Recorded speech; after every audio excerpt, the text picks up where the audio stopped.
Okay. What's up, everybody? Um, wow. Wow, wow, wow. Well, I'm glad about tonight because tonight we're going to have a special guest on and we're going to talk about the things that I think are really important to talk about. And I've been talking about it for for a while, but I felt like it was falling on deaf ears. The conditioning was too strong, and it wasn't penetrating because there was just so much Trump hatred. But even before the Trump hatred, um, there was a real problem.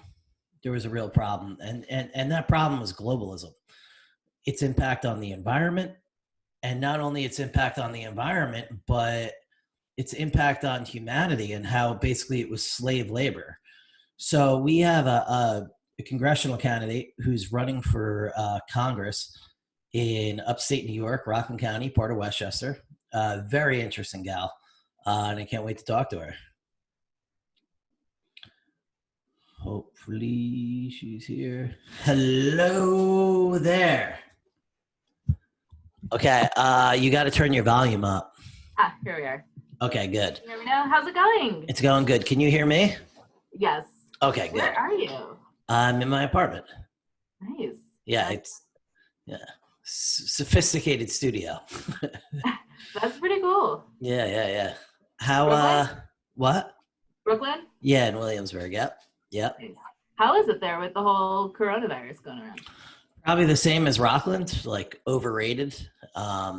You know, I'm a firm believer, and I don't know what you think, but I'm a firm believer that the people that were gonna get wiped out by this thing, unfortunately, already did. I think there's more, but I do think there's a category of people, right? So like some people are at high risk, some people are not. And I kind of think that they should let us know who's at risk and what's going on and what we can do to prevent ourselves from coronavirus. But there should be the people who aren't at a high risk should be allowed to go out and, go back to work, especially at this point. Seriously. Hold on. I got to do something here. How do I? Okay, much better. Thank God. Now we're side by side. I don't know how we were on your screen. Okay. But, so if you were enacted in Congress, would you go up against this fear mongering of shelter in place and nobody could go outside until they have vaccines and waiting for some magic vaccine until everything's ready? Is that something that you would support? Or Oh yeah, I mean, I like I said before, like I think this is ridiculous. With a little bit of data, I'm a chemical engineer, and so for the most part, especially when it comes to things about science like viruses, you look at the data and you go, okay, how do we manage this? Right? We understand that people are at risk. There are some people that can really, really get hurt or die from this, and so basically, how do you make sure those people are safe and understand the risks, keep themselves safe, but the rest of the economy doesn't get hurt and the rest of the country doesn't lose their jobs? I definitely think that we should open up the economy with people who won't be infected, who won't be hurt from being infected, right? With people who are at low risk. And so that if they can go back to work, the economy doesn't get hurt. I mean, right now they're sitting at home and these people aren't at risk. We did tests to find out the antibodies, who has antibodies, like what percentage of the population. And from what I've heard, it was like over 40%. I think there was a clinic in Brooklyn that did it. From what I've heard, it was like 44% of people have the antibodies already, right? So there's no reason for these people, if they're not at a high risk, to go back to work. now, are you sure that those antibodies are specifically for COVID-19, or are they for the corona strain of viruses? I've been told they were for COVID-19. I know, so I believe they did the testing for plasma. Okay. And in order for that to happen, it would need for it to be specifically for COVID-19. So you're a firm believer that they are testing for COVID-19 and I believe so, yes. not just the coronavirus. Yes. Yeah. Okay. All right. I mean, I don't know. You're a chemical engineer. Wow. I just have a quick question. Yeah. What are the materials needed to make hydroxychloroquine? Well, there's definitely, I mean, it's all, pharmaceuticals, but there's chemicals are chemicals. But Uh-huh. what we have is we need to bring a lot of our manufacturing back to America, right? At least have the ability in cases like this to be able to manufacture our own. And so much of the pharmaceuticals in China, and really like they're all in China. We're not even talking about, I mean, it would be great if we can diversify them, have, get some from China, some from Italy or wherever, just in case China shuts down, right? If we're completely reliant on China, or in case America gets shut down, we want to diversify our supply. But at least have the ability to make some, a bulk of the pharmaceuticals in America in case we need them. Yeah, I totally agree. Um, with with the COVID crisis, Trump instituted like a full on like immigration ban, and that's it. Now, I'm not sure exactly what that law is, how it works, but it seems to me that one of the more hard hit populations is going to be migrant farmers. Does that mean? Sorry, what? I said that the hard hit population is going to be migrant farmers. Yeah, I mean, I think a lot of people are going to be hard hit from this, right? From this whole coronavirus, but even just immigration. The problem is, right, when you have a country. So the question was really initially, do we isolate everybody, or do we just tell the people who are at risk, this is what you have to do to protect yourself? Right? And we've kind of taken the position of, no, we're going to shut down everything. We're going to isolate everything. We're going to shut down our whole economy. We're going to shut down everything. As instead of telling the individual person, this group of people, if you're over 65, if you're obese, you're at risk, please take precautions, stay at home, your life is in danger. Yeah. Which I think would have been a little bit smarter, but I mean, there were extremely smart people making decisions up there. So there could have been other factors that I don't know about. Yeah, fair enough. We'll give them the benefit of the doubt, right? But what I was curious about is if there is an immigration ban and we do not have migrant farmers that are going to come and pick our crops, and even though there are farmers that are, already chopping up their crops because there's nowhere to sell it or whatever, which that sounds crazy to me. You would think E equals MC squared. Like even if people aren't going to the restaurants, like they still need to eat, right? Like. So I think it's kind of the same thing with toilet paper, right? Like how do we run out of toilet paper if you're going to the bathroom at the grocery or your workplace versus going to the bathroom at home? But there's a different kind of toilet paper that people use. And so I think it's just kind of like there's a different group of foods that a grocery or might buy for the average resident versus a restaurant. Okay, fair enough. Yeah, that's very valid. But the real thing is what do you think is going to happen with America in general if we have unemployment and unemployment? It hasn't come yet. First of all, it just simply hasn't come. Your check? It hasn't come. I have a friend who I just spoke to today who actually got a check a week ago or so. They got a check a week ago. They did. So there may be a backlog. They did apply early on, but the checks are going out. I really hope so because it's starting to make me feel like they tricked us, they trapped us with no money, and then they are going to give us government jobs. But I know I could get too cynical sometimes. I really hope it comes. No, she actually got a check. She decided to frame it in her house, like a piece of history, but she did. That's funny. So the real question is with if we don't have anybody to pick the strawberries, pick the peaches, pick the lettuce, skin the animals, and we don't, well, that's not really a migrant farmer, but if we don't have people doing migrant crops, how do you think Americans are going to start to assimilate into those jobs? Because inevitably somebody's got to do it. Yeah. And I mean, I think it's kind of right now with the whole workforce, people are going to have to learn new skills. And that sometimes takes time. But people have lost jobs, they're going to be looking for new jobs soon. And sometimes that takes learning a new skill.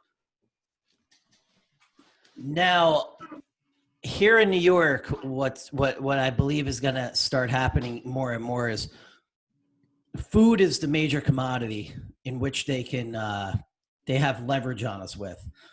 They're already talking about having these corona tests in Wegmans in upstate New York. This way, like basically when you go to the supermarket, this is where they give you the corona test. It kind of makes sense because that's the only place people go, but also at the same time, it's like that's an aggressive ransom. They've been saying by us in Rockland County, there are some groceries that actually will take your temperature before you walk in. Whoa. Really? Yes. Where? In Rockland County. 15 minutes from me. Wow. So like the shop right across from the Palisades Mall, they just might take my temperature before I go in there? I don't know if that ShopRite's doing it. I haven't been there, but there are groceries that I've been to where as you walk in, they will take your temperature. There's somebody holding one of those temperature guns and they put it to your head. Were they kosher groceries or were they like groceries for everyone? Just groceries for everyone. Wow. Okay.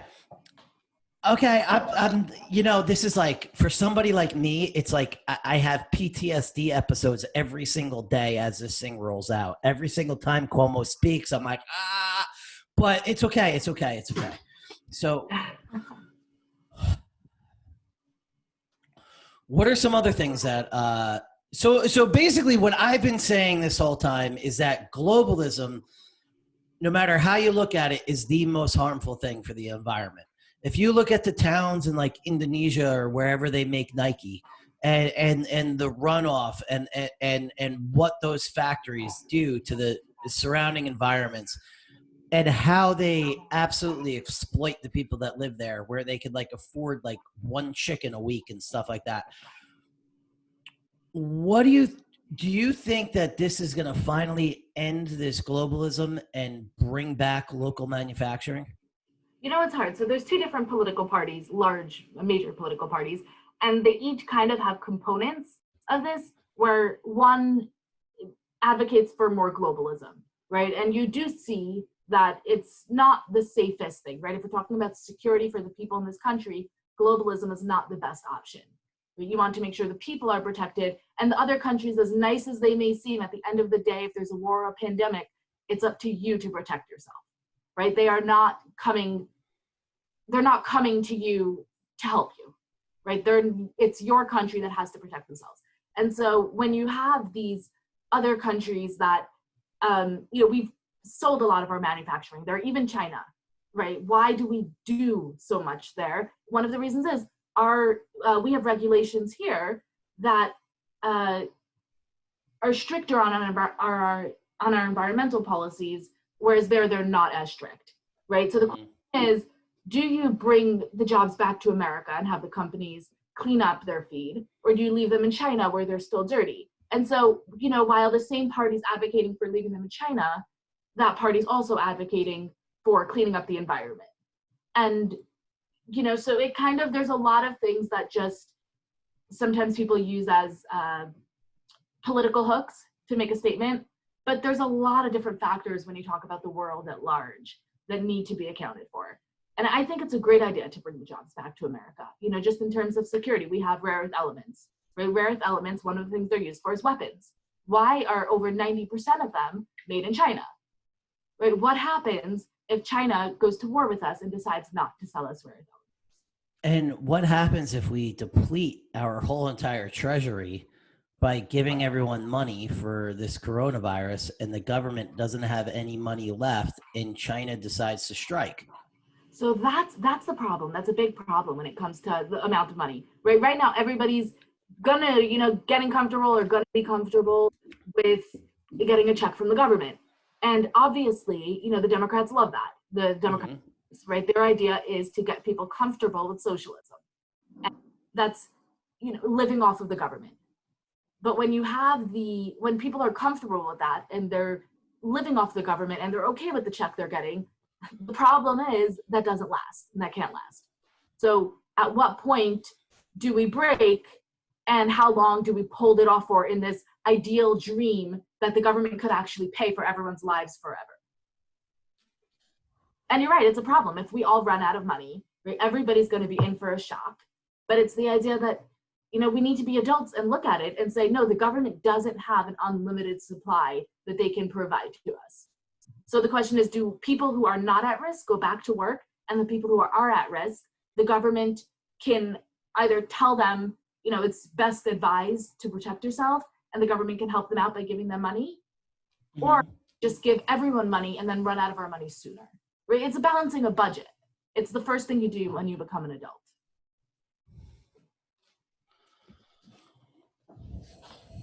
Okay. But we really need to look at that. We do have a limited budget. And the question is, who do we give this money to? We can't just throw the money out there for everyone. Who do we give this money to? And how do we get the economy back up and running so we can generate more? And what economy are we going to get back up and running? What economy? What economy? The workforce, right? Do we let people go back to work and do the jobs? Not everybody can work online now. Do we let people do the jobs that they can do if they're not at a high risk? And I think we should. What jobs? The jobs that construction. Okay. You can't go out right now. Real estate. Okay. Jobs that people can't work right now. And they're sitting at home, and they really could be working. They're taking from the government, but they don't need to be.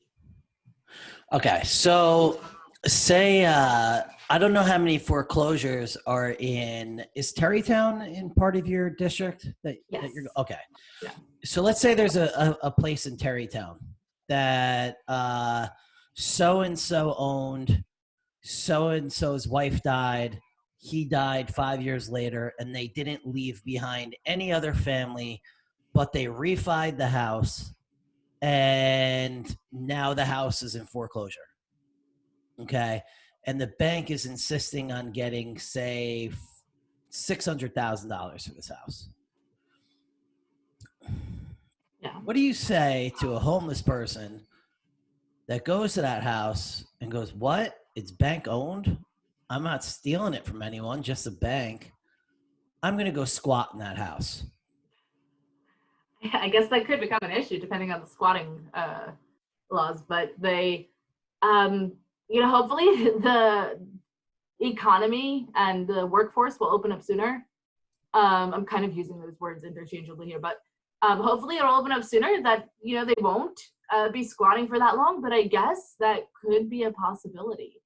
Okay, so now I don't know if they want to risk, a house that.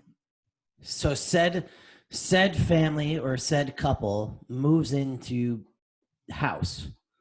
Now they're squatting, they're there, and they need to get evicted.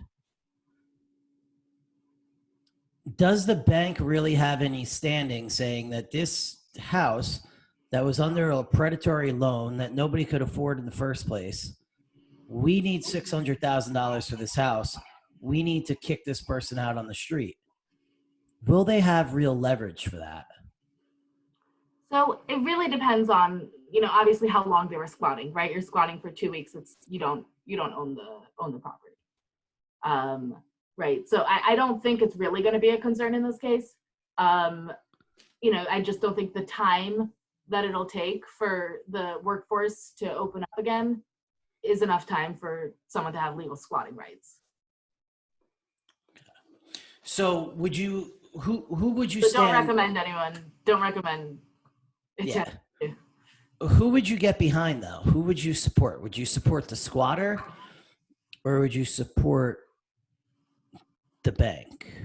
I mean, you always go by the rules, right? At the end of the day, if you don't like the rules, you don't. I know you don't like to, but at the end of the day, if you don't like the rules, you change the rules, right? You don't hit the actual person who's just lived by the rules, right? If the squatter has an advantage because they stayed long enough to obtain rights to this property, you know, even if you don't agree with that, you don't hit the squatter. You change the rules because those are rules. Okay. So say somebody rents an apartment and say the landlord has a mortgage on the apartment and the tenant goes, whoa, things changed. That 1,800, 2,000, whatever I was paying before, I'm not going to be able to come up with it. I have to renegotiate for like 12. You know, that's about all I can afford right now. And the owner looks at it and goes, well, my mortgage is 12. I'm not, you know, I'm not making a profit off of you living here. I have to kick you out. Right.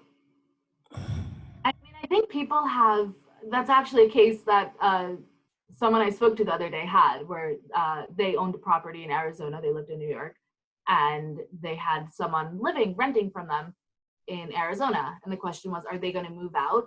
I think the date was in May 1st, or are they going to stay another month? And so, you know, I mean, I think it's really up to the tenant and the landlord to negotiate. A lot of people, at least from the person that I've spoken to, has been very generous and understanding of the current situation. And I hope a lot of people are.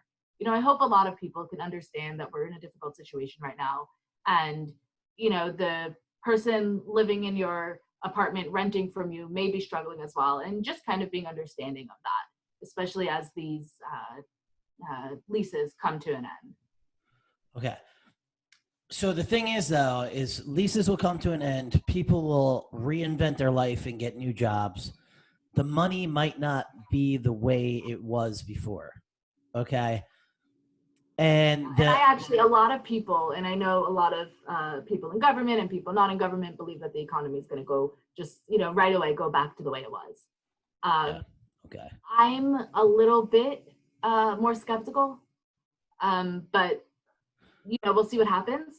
But I kind of agree with you that I don't think we're going to completely go back to the way things are. So then here comes the question. People come in and they buy a piece of property and they get a mortgage on it with the idea of renting it out. Okay, fine. Now, this is a love triangle. It's not just an arrangement between the renter and the tenant and the landlord, because there's another landlord. That landlord is the bank. Now, when the landlord turns around to the bank and says, look, the rent laws that are New York statewide are very, very aggressive, and they lean to the tenant's favor very well. I'm not going to be able to evict this person. I was able to renegotiate for $1,200. Yeah. I can't come up with this whole note anymore. I can't even get this person out of the apartment. Yeah. So what I've seen, my grandfather was in the military, and so he has USAA insurance. And what they've done is they've offered, I believe, to forego a month's payment of insurance, kind of while we're dealing with this whole coronavirus and people are out of employment, or it was pardon a part of it. But they've been really, like, I remember seeing it and being like, wow, that's really, really nice of them, really generous and understanding of them. And I hope that other companies will do that as well. I think at the end of the day, the question is, right, does the government come in and try to fix this with a strong hand? Or does the market, do we just allow for a free market, a true free market? Does the market just play itself out? And sometimes people get hurt, right? And then we get back up and we get stronger.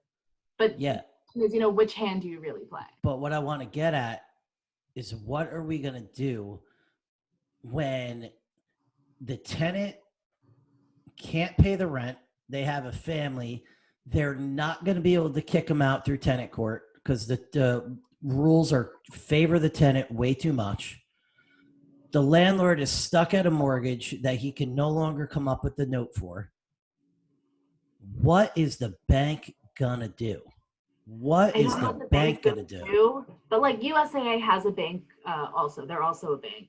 And I hope the banks will be understanding. You know, I hope someone will be able to go down to a bank, and it's really upon the banks. I hope someone will be able to go down to a bank and say, look, here's the situation. It's something that was out of our control, and you understand it. I understand it. This is something that everybody's struggling with. can we work something out? Right. And I hope the banks will be understanding of that. I've, seen a bank, hopefully there are others that are doing that as well. Yeah, but what protects? So basically, a lot of our economy and a lot of finances leverage off of mortgages. And a lot of these mortgages are under the understanding that you have to pay back about 3 times as much as the house is worth over that 30-year mortgage. So one of the very things that we have to our economy is to say, well, at least we are going to get, the banks are going to get money back from these mortgage payments. Now that is not a guarantee. Right. But we have to make sure, right? The question is someone's going to get hurt, right? And we really have to make sure that the individual doesn't get hurt. So who is going to get hurt? Are the banks going to have to eat it? Right. I would hope that the banks stand up and say that they will eat it, right? There's a number of different players that can come out to eat it. We really can't predict it at this point, who's going to stand up and what people are going to do. But I would hope the banks stand up and eat it. What if somebody suggested that the banks get out of the love triangle altogether?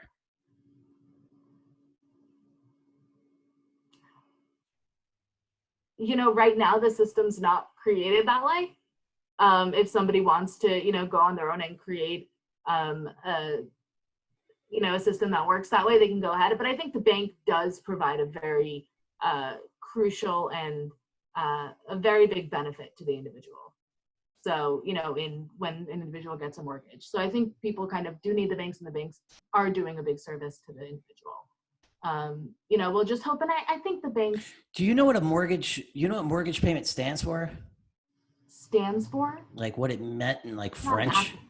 It's like, no, it's a French term for death payment. Yeah. People are, what's happening is the renter is paying off another guy's mortgage with no equity. Exactly. Right. But that's the renter's decision. That's not the renter's decision. If the renter went through a divorce and doesn't have the credit, is paying the child support, can't come up with the money. There are so many factors where there's plenty of renters out there that would love to figure out a way to own their own property, but they can't even think about getting off the hamster wheel because they're too busy paying for somebody else's. Yeah, no, definitely. And I think we also need to come up with a way to, when we're talking about the economy and, unemployment, we're talking about, there's about an 80%, I believe it's 80% of America lives paycheck to paycheck, right? And that's not good for a country to have, right? And just like there's so many people in this country who would love to be able to buy their own house, but aren't able to, we need to look at that and say, how can we get it so that more Americans are able to buy their own houses so that Americans don't have to live paycheck to paycheck? You are a young, brilliant, awesome woman. And I really want to see you win. And if you get in there, you're going to be a star. And I'm not challenging your bravery at all, because of course you're brave. But I really want to get behind somebody who's brave and bold and sees what the problem is. And to me, the problem in this century, at least, with the 2008 crisis, this crisis that hasn't really quite unfolded yet, we're not going to see it until next year, what's happening. We are leveraging our lives on mortgages on behalf of the bank.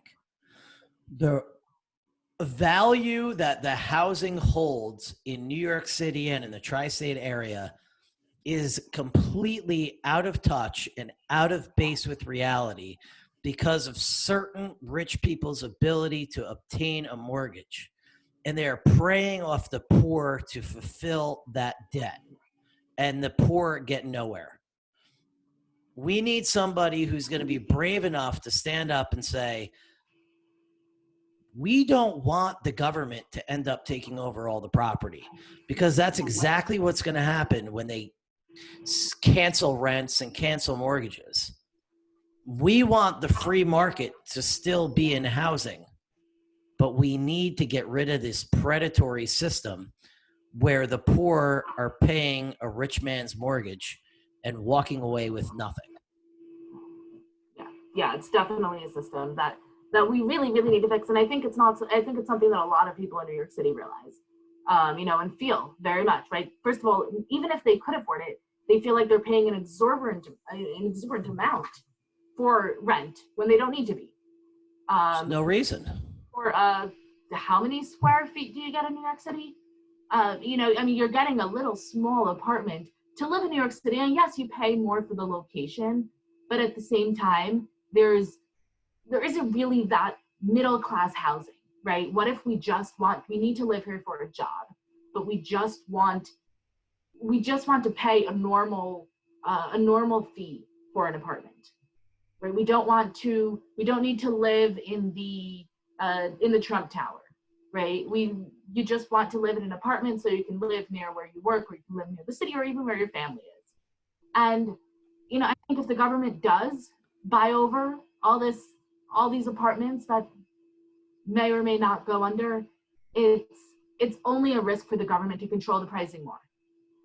And if you have a free market, right? If you have a free market, you'll have that distribution of the apartments at different prices, right? So I might forego a pool in my apartment, but I'll still have an apartment that's near my work, so I don't have to travel 2 hours every day. Basically, what happens with this stuff is somebody has to bend. Somebody has to make up for what was lost, right? And it always seems like the government bails them out. The workforce is the one who ends up paying that, and then somehow the mortgages get even harder. The lending is even harder to obtain. And because we're paying it with our taxpayer money. Where do you think the money's coming from? Exactly. We're paying it with our taxpayer money. Exactly. Right. And the thing is, a lot of times when the big companies get bailed out, the average person doesn't. And so we take the hit. Well, we're paying with taxpayer money for big companies to not go under. And I understand that a lot of big companies do have big stakes in our country, and it will affect our country if the big companies go under. But at the same time, we're all taking a hit, so we all need to chip in. So why can't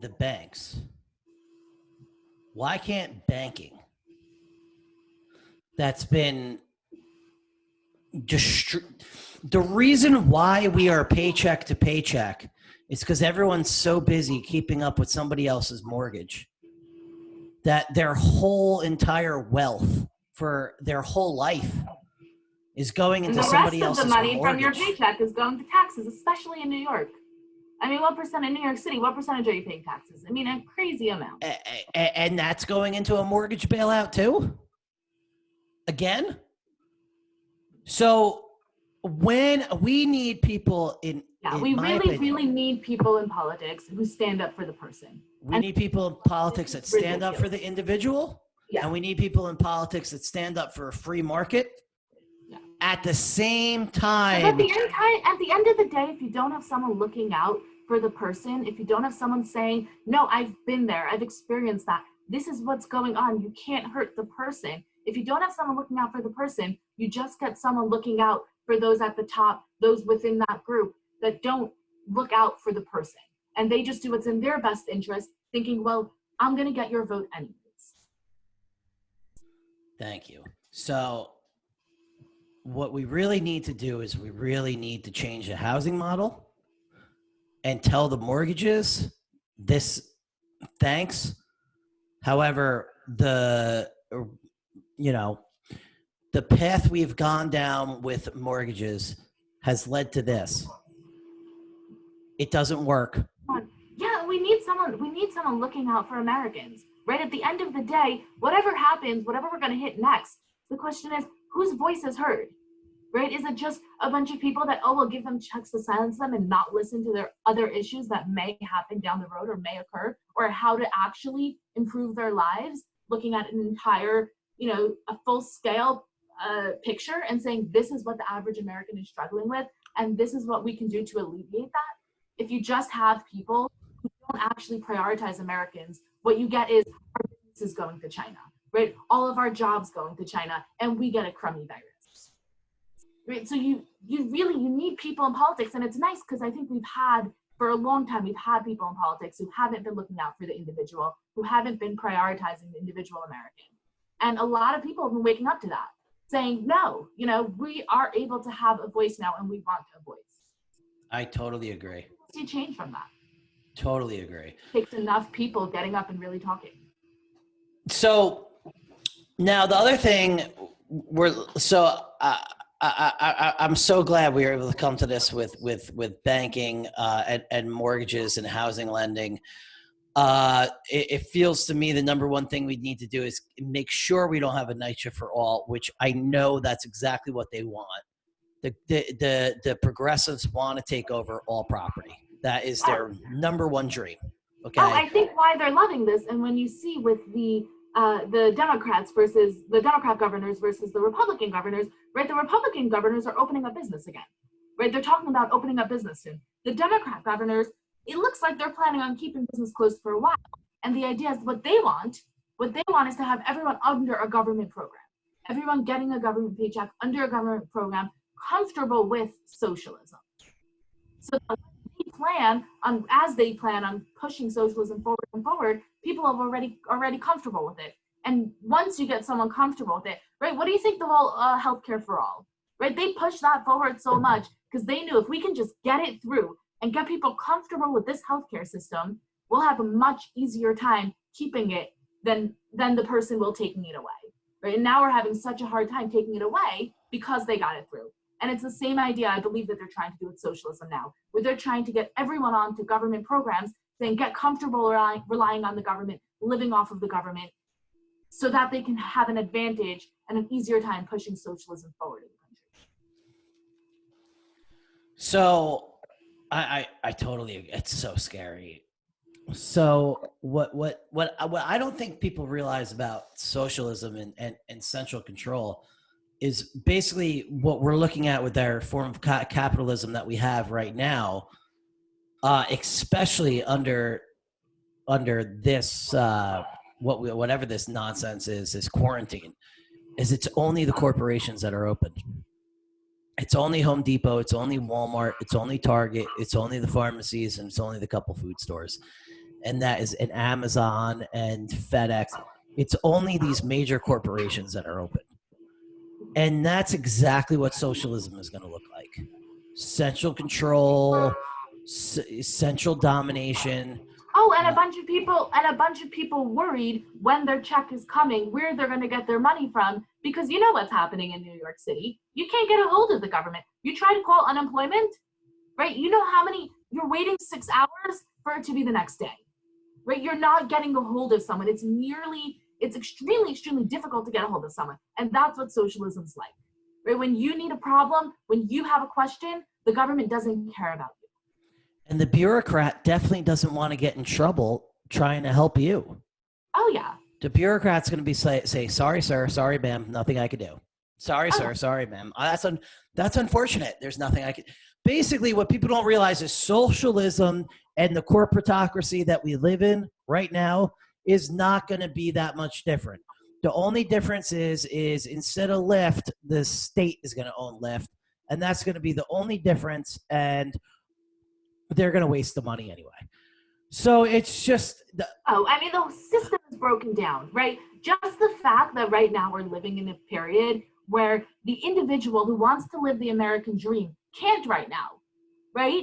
Unless they're doing something online, they can't go out. And the idea is when you're living in a socialist country, if you want to become rich, it is extremely, extremely, extremely hard to do that. If you've ever had any dreams or aspirations in life to be something, in a socialist country, you can just throw that in the garbage. Well, in a socialist country, you will be socially pressured, beaten down, and battered for putting your own aspirations before the communities. You will be seen as a villain. And Trotsky, with his Russian soldiers, and who basically wrote most of their rhetoric, or they love this guy, basically said that if you are into your own entrepreneurialism, you're into materialism, and you are not putting your country first, you are putting your own selfish needs first. And we do see some of that in this country, I think it's very, very, very nice to look out for the next person and care for the next person. And, you know, I've been involved in a number of charities and nonprofits my entire life. You know, I started volunteering for people who were disabled when I was 10 or 11. And so, you know, I've given a large portion of my life to helping those who can't. But on the end of the day, you need to be able to provide for yourself and your family. And the government should never be telling you that's a bad thing. Never. And they do. They do. It's just, I went through a lot with this, but what we need, I am just so glad you're running. I am so glad you are running. How do you feel about forced vaccinations? How do you feel about the tracers that Cuomo is sending out? Like, what's your opinion on that? So I think, you know, you hit an iffy area when you force something. On the other hand, should someone be allowed to hurt someone else? Right? So the question is, when you force a vaccination on someone, do you take away their liberty, or are you just protecting the person that they're going to kill? Right? So you really have to kind of look at that. I mean, Cuomo's been doing a lot, and it's funny, he's had good ratings, and a lot of people like what he's doing. But I mean, personally, I think it's one of those situations where nobody really knows what to do. And so if somebody comes up and says, look, I'm doing this, right? And they basically just keep churning something and literally it doesn't produce anything coming out. People will look at that and say, oh, wow, they're caring for us. They're doing something, right? So nobody really knows what's working. Neither does Cuomo, right? Cuomo doesn't know more than the rest of the world of what the secret key is, what to do. Cuomo ordered something to get, you know, so that people say, oh, he's doing something. He's taking care of us. He's putting forth, he's stepping up with action. He's stepping up with action, but I think it's largely a political statement for him. It's totally a political statement. He went crazy with these ventilators. He got like 45,000 ventilators. Do you know how much that costs? Ran that over here. Do you know how much it costs to get the USS Comfort here? Something that we didn't even need. It's a complete ploy. And yeah, a lot of it is just, it's politics, right? At the end of the day, it's image, it's someone's image. So people care a lot about that image to curate it in a certain way to get votes and stay in their seat. But forced vaccinations? And Cuomo's done a lot of things that I don't agree with. If 40% of us already have this thing, why do we need forced vaccinations? He's done a lot of things where it's just doing something, right? It's not a matter of doing what's effective. It's not a matter of doing what's right. It's not a matter of, you know, following through with what I said I would do with protecting people or so on. It's doing something. It's the idea of, are people looking? Let me show that I'm doing something. Let me make a big statement that will get me good political press. Oh, he loves this attention. He loves the control. The tracer thing is going to be 7 states. He loves how he can collapse. But the thing is really it's A, what are we going to do to kick the banks out? B, we should have never had a bailout in the first place. And none of this stimulus checks, none of this, none of that. The major question I have, though, is my sister lives in Monroe. She's got a big old piece of property. Why can't she garden her property, give the food to me, have me come down to the city and sell it? I don't know. Monroe's the county above us. So I don't know what's going on there as well as I know what's going on in my district. But I don't know why she wouldn't be allowed to. Unless you don't have a permit to sell it. Yeah. Now, why would we need a permit to sell vegetables? That's the government. I mean, you know how it works in New York City. So while we're going through something like this, and there's a possibility of food shortages and a possibility at just the people in the suburbs going broke. Right. I mean, I think one of the problems is that if there's a bad actor who comes in, and sell something that, is infected with something. I don't think broccoli could get infected with something, can it? If you can put something on broccoli that can kill people or hurt people, right? So the idea of just not letting, when you have everybody sell broccoli or whatever it is, there could be a bad actor who's selling broccoli that has some, sprayed something on it that can kill people. I mean, the idea of just not letting anyone sell something is that we know what's food before we eat it, and we know that it's safe for us. So why can't we get a program where people garden at their homes, sell their vegetables per pound, and go to farmers markets and sell it? I mean, I think people do, right? I mean, I have a friend in Southern Virginia. Okay. And, they have a farm, and they all live on farms down there. I think the nearest Walmart's like an hour and a half away. And, they sell their produce to each other. Because they live on a commercial farm. Yes, I believe it. Yes. Oh, so you're talking about why legally? We have kids right now that are at home with their thumbs up their what's, wondering what the hell they could do. Their parents trying to figure out how the hell they're going to pay $12,000 a year in taxes for their property. Why can't they quickly turn that into a garden and sell it?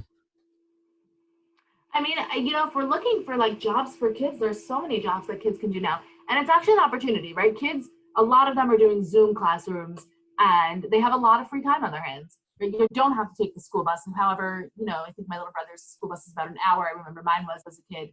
I think it was a half hour, an hour some days. And, that's a lot of free time that you're saving, right? That's 2 hours right there. You might have less homework, and so you save time there. And it's definitely an opportunity to have a job. Start a company, start a job, do something, make money. There's always things to do, especially the kids nowadays. Everyone's online, right? Start a digital company. There's so many opportunities for kids to do something productive and make an income. I hear you. Well, so where can people find you? So they can go to yehudisforcongress.com, YEHUDISFOR Congress.com. And I also have a Facebook, Twitter, and Instagram account under Yehudis Gottesfeld that they can all check out. And everything's on the website. Who are you running against? Do you know yet? Do you? So we actually have an opponent in the primary, but the Democrats have about 7 or 10 people running on the ticket. So we really don't know. I mean, they kind of hit every spectrum you can imagine. So we really don't know right now who's going to win. I think there's someone who was endorsed by Elizabeth Warren and calls himself a progressive Democrat. He's actually doing pretty well. He's one of the top, I believe one of the top 2 or top 3. And he's, socialist or whatever. He doesn't want to label himself a socialist, but he supports healthcare for all. And he said that he supports the Green New Deal and all that. So Jesus Christ. He's doing really, really well, actually, in terms of fundraising and just having a crowd following him. Yeah, you gotta. There's some other people. Originally, what we wanted to do the show on was the environment, and we should do something on the environment. Yeah. But if you could kick this progressive person's butt on your environmental policy and show the Republicans that you have a free market-based environmental policy that will kick the Democrats' butt, you'll probably beat your Republican counterpart. Have you debated your Republican counterpart yet? No, I haven't really heard from her at all. No one's really heard from her. I guess we'll hear and see what happens. But we haven't really heard from her lately, so I'm not sure what she's up to. Well, I hope you win. I really, really, really, really hope you win. Thank you. Well, we have a really strong campaign. We're doing really well. So, it looks like God willing. I hope you win. I really, really do. Keep in touch, and let's do this again. And yeah, definitely. Coming next, we're really gonna talk about the the advantages of local trade versus global trade on an environmental, on how that would impact the environment. Sounds great. I'm looking forward. Thank you so much. Thank you. Take care. Stay safe. Bye. Yes, you too.